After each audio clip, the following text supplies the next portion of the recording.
Well, hi there, and welcome back to another episode of Let's Talk Real Estate Investing. I'm your host, Sharon Vornholt, and I'm so excited you're here today. My guest is Phoenix investor Marcus Maloney.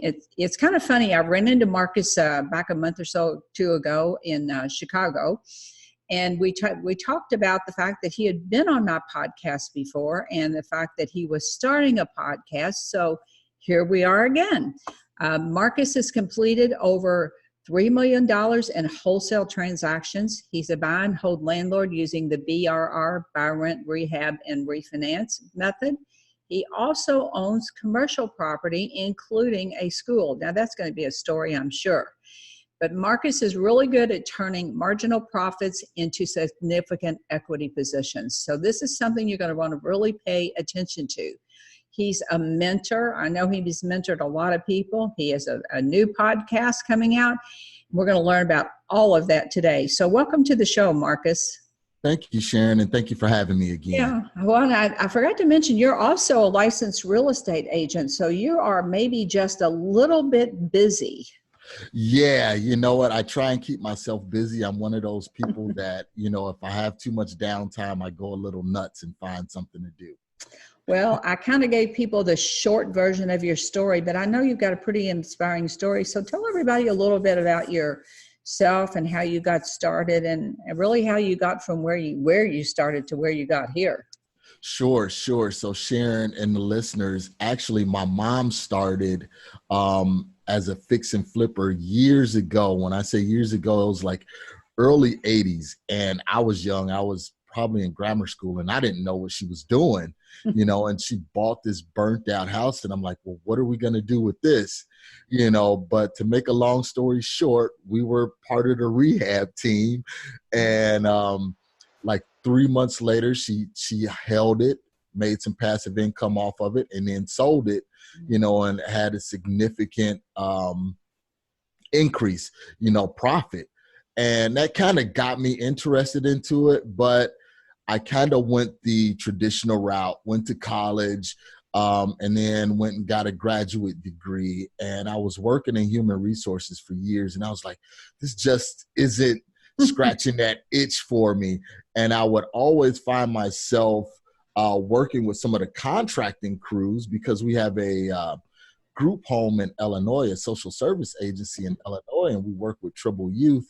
And we would always have to buy houses to get them prepped for the group homes. And I always found myself out of the office working with the contractors. And I was like, okay, this is where I need to be.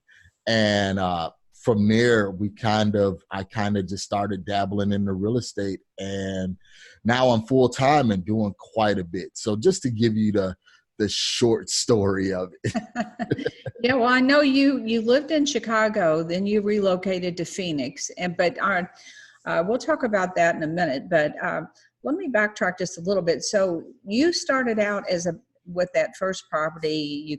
You all kept it, and then you sold it. So what was your main investing strategy when you started again? My main investing strategy, my mind was on buy and hold because I always wanted that passive income. But at the time, I didn't have the money, or the credit to get into buy and holds and buy apartments and things like that. So I had to wholesale. Mm-hmm. And naturally, wholesaling, most people believe it's so easy, but it is a grind. And I grinded it out and started saving my money. And then I started buying small little $30,000 properties and rehabbing them and just getting the passive income off of them. So my whole strategy was the passive income, but I had to work my way up to that point. And I tell people, no matter what your strategy is, wholesaling, in my opinion, should be a part of any business, because if you are generating leads, you're going to get leads that don't fit with your portfolio. They're in the wrong area, they're the wrong size, they're the wrong something. So you can always wholesale the properties that aren't a fit for you. I remember the early days when I used to actually pass on some of those, if you can imagine that. Yep. Be like, no, I don't know what to do with this. Well, today, you get forward a little bit and you find out, boy, there's almost always something you can do with a property. So think part of it is thinking a little bit differently. But if you're a rehabber, you can wholesale properties and just use those as a kind of a slush fund for when you really muck something up. And then for buy and holds, who can't use money for repairs or paying down properties, but wholesaling should be a part of everybody's business, I think. Absolutely. I completely agree and that's what I do. I use the wholesale income really to go and buy other properties. And with our marketing, some of the properties that we don't want to hold on to or rehab, then we just wholesale them out. Right. And we actually just did one last month where I'm kind of kicking myself because I'm like, I should have kept that one, but they come and they go. And sometimes, hindsight is 2020. Yeah. Well, boy, isn't that the truth? So your strategy then today, you're still kind of doing the same strategy where you have a buy and hold investing strategy, but you'll wholesale. Then do you ever rehab and then sell like to a retail buyer? I do, but I don't do it as much because it's a lot of work and it's a lot of risk. And one thing one of my mentors told me was, sometimes you can have one property and you go to do and fix and flip, and yeah, you may make $30,000, but it takes you 4 months to make that $30,000. He said, where you can wholesale 4 or 5 houses and limit your risk and still make that $30,000 in less than 4 months. So that's kind of the approach that I take, and then it's absolutely been working for us. Yeah. I think it's a good strategy. And I know I actually like to rehabbing a lot, but there's a lot of risk. And if the market turns, as it did in 2008, that's when I became an accidental wholesaler. But it's just easier if you're doing marketing and your strategy is buy and hold. It's just easier to offload those properties that don't fit your criteria. I think it is. As much fun as rehabbing is, there is a lot of risk in rehabbing. It is. It's a lot of risk and it's a lot of moving parts. If you don't have private money, then you have to get hard money, and you're on a very aggressive timeline to get things done. Where wholesaling, if you can just get it done, and then move on to the next one. Or if it's one that you want to keep, then you say, okay, well then I'll just do a light rehab. You're buying it at an excellent price. You do a light rehab, and then you can kind of roll it over into the burst strategy, right? Which we've been doing a lot lately. Yeah. So explain to people that might not know what that is, exactly what those letters stand for. So the BRRRR is buy, renovate, rehab, rent, and then refinance. Right. And basically, as a wholesaler or as a marketer that get these properties, 50, 60, 70 cents on a dollar, you have that built-in equity. So you can go in and you can fluff the property up, new carpet, paint, maybe new appliances and things like that, get a renter in place, and then have the bank to come and refinance, because the bank is going to not only look at, hey, you bought this property at a significant discount, but also you have passive income coming into it.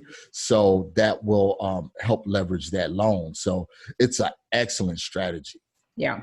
If people can just remember that formula, you can just work that over and over and over again. Yep. So I know that you have some commercial properties. I'd like to talk about those a little bit, but do you actually at the end of the day prefer single family or multifamilies? Do you have a preference? I'm transitioning more into the multifamily. Okay. I recently purchased a duplex, and just kind of running the numbers, looking at it, I'm like, wow, this duplex is making double what I'm making on some of my single family. So kind of pivoting now to the multifamily, but hey, single family is deep down in my heart. Yeah, everybody understands houses. The one thing that I think is true for houses is the plus that I see is they're easier to liquidate. If you get into a bind now, maybe a duplex is okay, but if you've got bigger apartment buildings, even like eightplexes, they're a lot harder to get rid of if you need to liquidate fast, where you can always sell a house. They are, and that's why we kind of use a mixed Yeah. portfolio. You know, we have some small commercial, um, some apartments, and some single families. So if we get in that position where we need to liquidate, we can always liquidate one of those single family residences and still keep the passive income from the commercial and the multifamilies. Yeah, I think that's a smart way to do it, because you do make more. If you get a vacancy in a fourplex, you've got three other people to help make that mortgage payment. So there's pluses and minuses for both. And I think it's smart to have a mix, unless I do know investors who, they just like single family homes, or they just like commercial property. And that's why real estate's so great. It fits whatever you want it to be. Absolutely. And like you said, that's the good thing about it. You know, if you want to focus on single families, you can do that. If you want to focus on multifamilies, you can do that, so it's not a one size fits all. You can tailor it, to your investment strategy. Right. So some people want to jump right into investing out of state. I had a conversation recently with someone in Southern California where property is super expensive. But it's also the payout. If you go to sell one, you can also make more, but you've got that whole, it costs a lot of money to buy it. So they want to jump right in and invest out of state. Now, what's your feeling about that? I think you should, especially if you're wholesaling and you're just getting started, I say learn in your own backyard. That way, when you make those mistakes, you're closer to where those mistakes are, so you can navigate it. But when you're trying to virtual wholesale, there's a lot of moving parts. And if you're 2,000 miles away or you're across country, it's a little bit harder to get that done. Because we virtual wholesale as well, because I'm here in Phoenix, but we do deals, in the Midwest. And sometimes you just have problems or issues that you do not foresee. One is recently, last month, our acquisition manager took another job. To be his love was being a basketball coach, and he moved to Idaho to be a basketball coach. So it kind of slowed up our progress. But we have an excellent person that actually I was coaching before, and he moved in that position. And he actually just texted me this morning and saying, "Hey, I'm going to meet with a seller to lock up a contract this morning." So my morning is starting out pretty great. So where'd you find your acquisition manager? I would get asked that question all the time. Where do you find these people that can just slide in there and do that? You know what? I do quite a bit of blogging on Bigger Pockets, and I do YouTube videos, and I do like these 15-minute free consultation sessions for newbies getting started. And I never thought that it would go this way, but as I started talking to people, I started noticing that they were newer and they really needed some guidance, so I would take them under my wing and I would show them the ropes. And actually this individual was a friend of my wife's friend, and we had some dealings, and I know he was doing some deals, one-offs here and there. And I just reached out to him. When I go back to Chicago, we would stop and have lunch, and I would ask him, "Hey, what are you doing? How's your progress?" And then when this opportunity opened up, that was the first person I reached out to. And he was like, "Sure, man, let's do it. You got leads coming in. That's what I need. Let's rock and roll." And we've been going ever since. Yeah, I think sometimes people, they have a little bit of a problem with partnering up with people. They look at it as, I'm losing money, but you actually, having a partner is not a bad thing.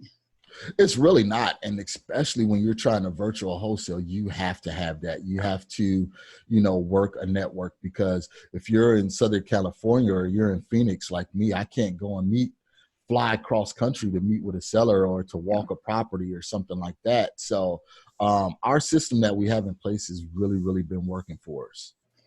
So I know we talked about this a little bit when we met in Chicago that time at that event. But so you're going back to do some investing in Chicago. Is that because you know the area, or because the property's cheaper there? What's your main focus for doing that?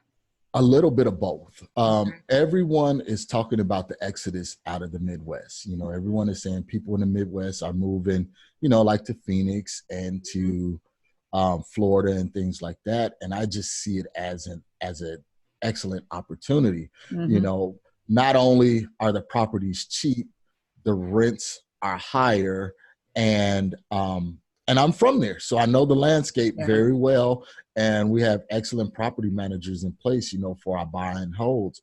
So it turned out to be an accident, and that's why I tell people you always have to have a little bit of luck, and that accident really turned out to be a very profitable situation for us. Yeah. And I started because I was wholesaling here in Phoenix, and I would post things online, and I would really want to recommend your listeners, if you're not on social media, you really need to, because I was just posting online, and my wife's friend, again, she reached out to me and she was like, "Hey, I got this house that I need to sell." And I was a little fearful about doing it at first because I was like, wow, what if the deal goes south? You Yeah. know, then my wife's friend is going to be mad at me and everything like that. But it actually worked. And we made like $17,000 on that deal because we we JV'd with the person that's in Chicago. So, I mean, gross, it was like 34,000, Mhm. but net it was 17. And then from there, I was like, you know what, if I did it that one time, you know what, let me try this. And I started doing some marketing to Chicago, and my response rate was like ridiculous, you know, and then we just been doing it ever since, Sharon. Yeah, I need to talk to you about working probates in Chicago. Man, that's a gold mine up there. Well, you know who to talk to. There's I mean, I tell people here, I'm in Louisville, Kentucky, and we feel lucky that we can get the leads out of the newspaper. But in Chicago, there are tools up there where they're online, and the sheer volume of probates is huge up there just because of the population. It is. And one thing that we're running into there, like you said, is a lot of probate situations where the Midwest is really a hometown where people, you know, the grandmothers lived there, grew up there, and then the grandkids really kind of inherit the house. But it wasn't done through the courts. So they're just still living there, and the house completely paid off, but they can't do anything Can't with it. sell it. Yeah. Yep, can't do anything with it. And we help, you know, quite a few people go through the probate process in order to get some deals done. Yeah. So I know you've got your real estate license. Do you think this question comes up all the time? Do you think it's an advantage or a disadvantage for an investor to have a license, and why? I believe it's an advantage. Mhm. The reason why I believe it's an advantage is because I'm with a investor-friendly brokerage, and that's one of the things that people have to be aware of.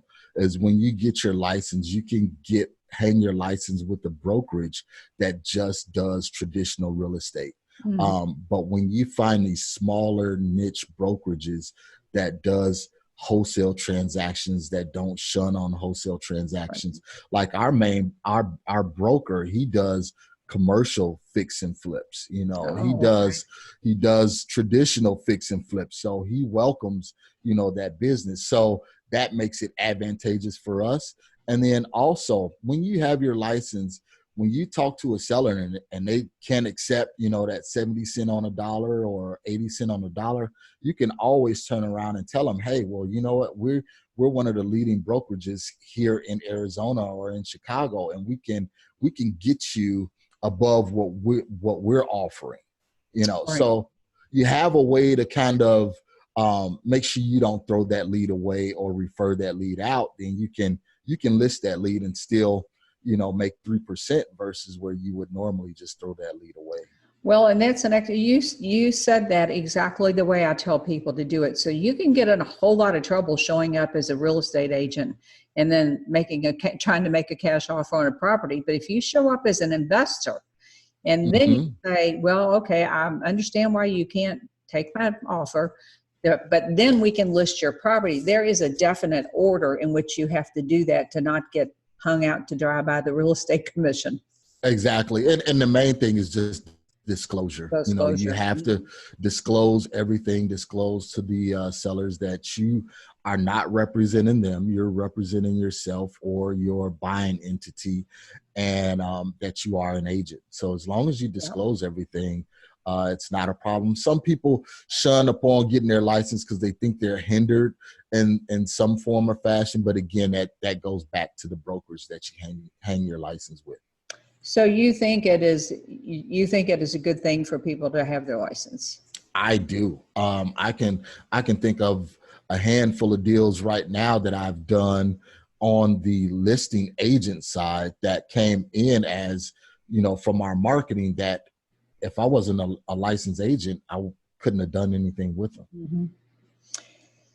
Well, I want to talk a little bit about something that I know that I know you have a passion project for disadvantaged youths, and you bought a school, and I want to tell people about that a little bit. So tell that story. I know you told it to me, but I want you to tell it. Okay. So our family started as a social service agency in Chicago, and like the southern suburbs of Chicago. And we would get kids from the inner city and we would bring them to this suburb. And a lot of the parents stopped being involved with the kids, and we started getting a lot of referrals from like the state agency, like Department of Children and Family Services. So these kids had nowhere to go. They were basically homeless. And my mom, back in the 80s, because she was always an entrepreneur. You know, she was the first person I knew that had $100,000 a year job in the 80s and just walked away from it. And it was like, what are you doing? Have you lost your mind? Yeah. But to make a long story short, we started sawing a need for these kids and everything like that, and they needed a place to go. And some of the kids started having kids, so they didn't have any daycare services or anything like that. So my wife, she found a turn of the century school that the school district was they either had to sell it or they had to raise it, which is just knock it down. And I was against it. I was like, well, what are we going to do with the school? You know, I see where you guys are going, but, you know, my analytical brain was like, it's going to take too much money. You know, it's going to do this and this and this and this. And lo and behold, my wife, she has a great negotiating spirit behind her. And we went and we put in the offer and we got this school and we rehabbed it, renovated, and now it's one of our greatest profit generators because we're running a daycare out of it. So it's amazing. And I'm glad that we did that. And now my brother, who's over the social service agency, he is purchasing another school, which is a larger school. And well, they have purchased it, and now they have expanded that facility as well. So we're doing some transformational things in the city of Kankakee, which is just about 45 minutes south of Chicago. So my roots are always back in Chicago, but I just love the weather here in Phoenix. Yeah. Oh, yeah. I mean, freezing cold or hot. Yeah. Yeah. It's really hot in Phoenix, though. It does get really, really hot, but I mean, you're always in air conditioning, so you tend to live with it. Yeah. So now the school, you started out with having disadvantaged youths there. Was that was the first place, and now you transitioned to a daycare? Right. So we transitioned to a daycare, and we have about at that site we have about 30 kids enrolled. And basically the social service agency is paying our for-profit leg to rent that space. Okay. So they pay the for-profit part. Right. The rent. Mm-hmm. They pay the rent. Exactly. So my business holds the mortgage, and we lease the space to the non-for-profit, and the non-for-profit pays the rent. Okay, so I was wondering how you got around like the liability. Is that through just an insurance policy in case anybody was willing to do this? So yeah, okay. so So we have an insurance policy on the building and the liability. And then also the social service agency has their own liability insurance policy also. Okay. Because I know people are going to say, boy, that's risky business having that kind of a Yep. setup. Yeah, it is. It is. But sometimes if you don't take the risk, Sharon, it's only risk if you don't receive the right recommendations from like your attorney and accountant and everything like that. But once they give you the green light and have everything set up, that basically takes or minimizes that risk. Okay. Well, this has been great. So, what's final advice do you have? It's just kind of a two-part question. What advice do you have for folks that want to start a real estate business? So they're brand spanking new. And then what about people that have been in business a little while that are stuck? Do you have some steps for them to like bust up to the next level? Sure. So to answer question one for newbies, I would say find someone genuine that you can glean information from. You always have to have some sort of mentor or a coach. I'm not saying go out and spend $30,000 on a coach or anything like that. Sharon, I consider you one of my coaches. So Okay. if I ever get into a situation where, hey, I don't know where to go, I can pick up the phone and I have certain people that I can call and ask questions to. So I would say always have someone that you can speak with or talk to, or continuously educate yourself. If it's Right. reading, if it's getting on different social sites, being part of a group member, you have to be active, in really order to receive that motivation and that encouragement to Mhm. do it, because it can be scary. And that's one of the things that I tell people is just make sure you have someone to talk to that can lead you in the right direction. And then also you have to be willing to put your money where your mouth is. Yeah. If you say you're going to be a real estate investor, you can't be a real estate investor and afraid to spend money on marketing or spend money on direct mail or something like that. Or your So education. or Ultimately, you'll have to invest something in your education. Absolutely. So, that's one of the things for the newbies is to just really get out there and start doing it. Find someone and then put your money where your mouth is. And then for those who are stuck, almost similar, I found myself in a position where I was stuck a few years ago and I was like, okay, I'm wholesaling, but I know that there's more that I can be doing.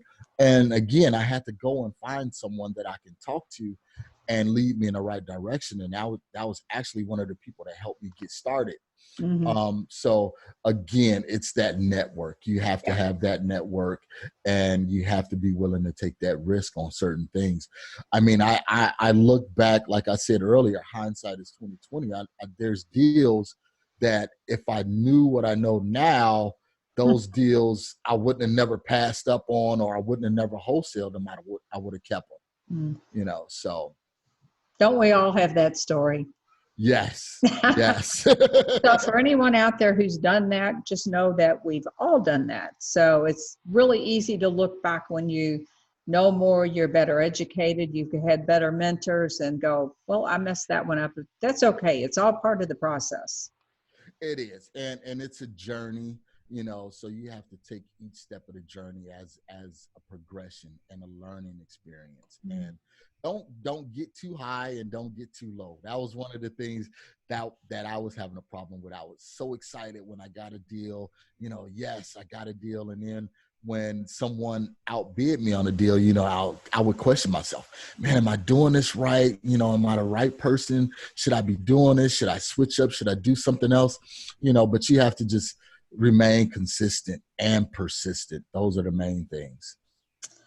Great advice. So let's talk a minute about your brand new podcast. What's the name of it? Sure. It's the We Love Equity real estate show. We love equity. We do love equity. Absolutely. We love equity because in acquisitions, it's when you buy right, is where you make your money. So that podcast is going to be launching. Thank you, Sharon, for being one of my first guests. And thank you for the encouragement also. because you told me 2 or 3 years ago, hey, when are you going to do a podcast? And in Chicago last month, you inspired me, and I was like, okay, let me stop procrastinating and do it. And do this. Yep. So and here we are. Here we are. So we love Equity Real Estate Show. And for folks that want to get in touch with you, Marcus, what's the best way for them to get in touch with you? There's numerous ways. On Twitter, I'm at MRCS Maloney. Facebook, it's MRCS Maloney. Instagram, MRCS Maloney. And then for your listeners that's just getting started, I have tons of free videos and content on YouTube. Just go to youtube.com/Marcus Maloney, and that's MRCS Maloney. Okay, and we can post those links for everyone. Marcus, it's been fun. Thanks so much for coming on the show today. Folks, be sure and check out all of his resources. He's a wealth of knowledge. And I think that's it for today. I'll see you same time, same place next week. Thanks again, Marcus. Thank you, Sharon. Bye for now. Bye-bye.